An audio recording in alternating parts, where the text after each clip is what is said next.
Hey guys, big welcome back, and today here I am screwing around. I bought a boat and I broke a boat the first time I used it, so I'm gonna tell you a little bit about the boat first of all.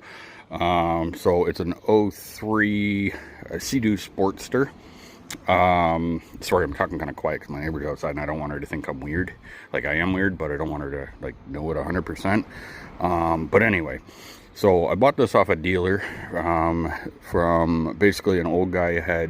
He'd bring it there for service every year in storage, and then for 2 years he had it all winterized, and then the spring maintenance done, all that, and then didn't actually use it, and then eventually he just left it there for a couple of years and then gave it to the dealership or something.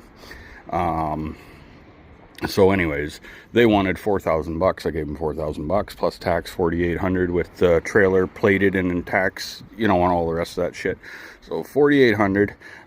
When I went there, it had been sitting for 2 years, so the gas in it was 2 years old. Basically, I had said to them if they could put a booster pack, and at least I hear it crank over, so I know it's not seized or anything. So they were like, sure. It won't start because the gas is really old, and it actually fired right up, surprisingly, on 2-year-old gas. So I was like, cool, I'll take it, whatever. In my market here in Canada, just for reference, so one that's actually in good shape is worth $7,000 to $8,000 for the same boat. It's got a 155 in it, the what do you call it, rotax. So it's got a lot of cracking on it, but I don't care. It's just for a little fun, right? Yeah, so it's got the little rotax in it. The oil, I was going to do an oil change, but honestly, the oil is like brand new. It's 2 years old, so I'm sure I will do an oil change, but I mean, I didn't need to rush to it because whatever. The battery was actually still good, holding a perfect charge once I charged it. Seats are shit, but it's like $500 for a new set of seats. The radio doesn't work, but it might be because the speakers are all fucked up, so whatever, $50. I ordered some new speakers. The radio does turn on, so probably can make it work. One of the first things I did when I got it home was snap the lid off here. I forced it forward too far, so that sucked. And now comes the story of how I broke the boat. That's not the part I broke. I broke that, but it gets worse than that. So I wanted to take it out today. Today is 20 degrees Celsius and sunshine. So yesterday I was like, okay, cool. What I'm going to do is I'm going to take it to the trailer ramp, and I'm going to back it in the water and just let it run for... I pumped the gas out too. Not all of it, but most of it, and put seafoam in, by the way, because I had almost a full tank of shitty gas that I may or may not have just dumped on the ground. Anyway, so I'm like, all right, I'm going to take it to the ramp and back it in. I wasn't taking it out in the water, so I decided to leave the strap on the back. And so I back it in the ramp to wherever, like here or something like that. The back end is here because it's on an angle, and I jump in the boat. I fire it up, fires right up, it's running. That's great. But I can hear like a rattling noise, and I was like, that's weird because it didn't rattle in my driveway on the hose. But anyway, I can hear like this rattling and shit. And then I pop the engine cover, and there's like water up to like here. And I'm like, oh fuck, the shit's fucking flooding out. And so I'm like, I shut the engine off, I pull it forward, get it out of the water, pull the drain plugs, drain it, and then I put the plugs back in. I back into the water again, and I don't know why I didn't make videos of this. I probably should have. It's a hobby channel. This is a hobby. Anyway, so I decided to put it back in again. So I go and I do the same thing again, but this time I don't start the engine, but I crawl in there with my flashlight, and I can see all the water is coming in from, oh, I don't know if you guys can see it. Anyway, up where this is, the water is actually just pouring in through this line on the inside.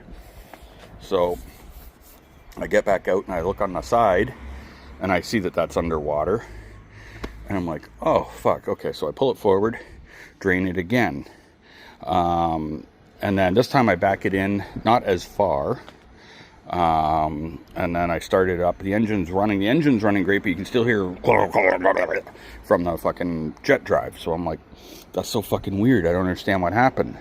Most of you that are like Seadoo boat people have already probably got this all sorted out. So anyway, I let it run. The rattling kind of goes away. And I let it run for, you know, half hour, 40 minutes, whatever. And then I'm like, fuck it. I'm going to pull it out and unstrap it and let it float. So I end up pulling the strap off, and then I let it float, and it was really windy, so the fucking boat's fucking blowing around and smashed into the tailgate of my truck at the ramp, because there's no dock. There's no dock at this ramp where I took it. The docks aren't out yet. So anyway, I let it float. Everything's good. I sit there in the boat with it running for another half hour or whatever. Seems to be running good. Every now and then I would hear like that. Hopefully you like my impression. It's pretty accurate. And anyway, then I decided to take it out and go for a spin, which I will insert the clip here.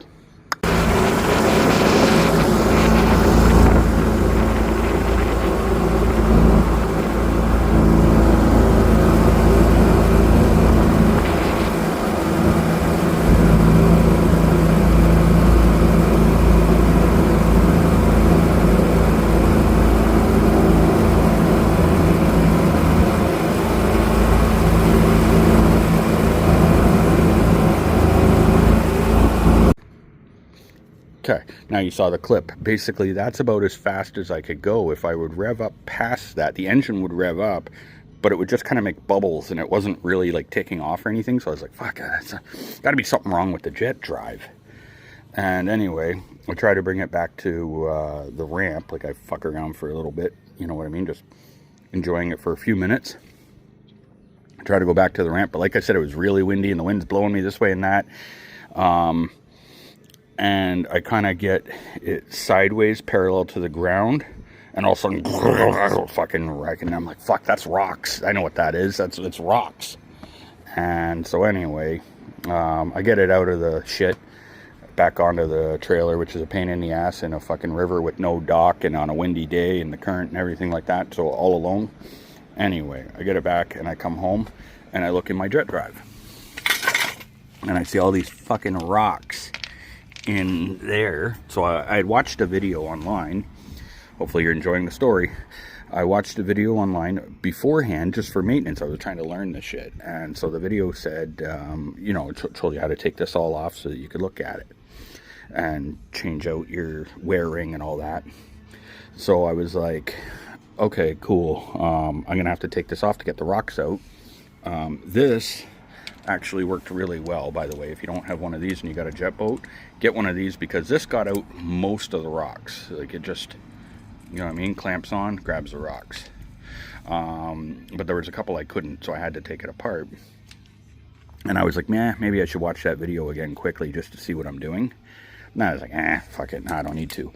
And so I just came out here with some tools and started taking it apart. And unfortunately, I decided to take out this bolt here and this one for the reverse, and in doing so I snapped both those bolts, which really sucks, because later I realized, rewatching the video after instead of before, that those bolts didn't have to come out. There was no reason to take those bolts out, so now I've created a whole fucking chaos and mess. And you can see all these drill bits on the ground. That's only part of them, and there's a pile on the other side of the boat in the sunshine where I was working, trying to drill these fucking screws out, trying to use an easy out. Nothing would work. I couldn't get them to come out, so I ended up having to oversize the holes and go get some stainless hardware. They're not tight yet. So the holes are, this is going to be a little bit floppy now. There's a good chance it's going to rattle, because I mean, once it's tight, like, I don't tighten it tight, but I'm going to tighten it, you know, most of the way tight.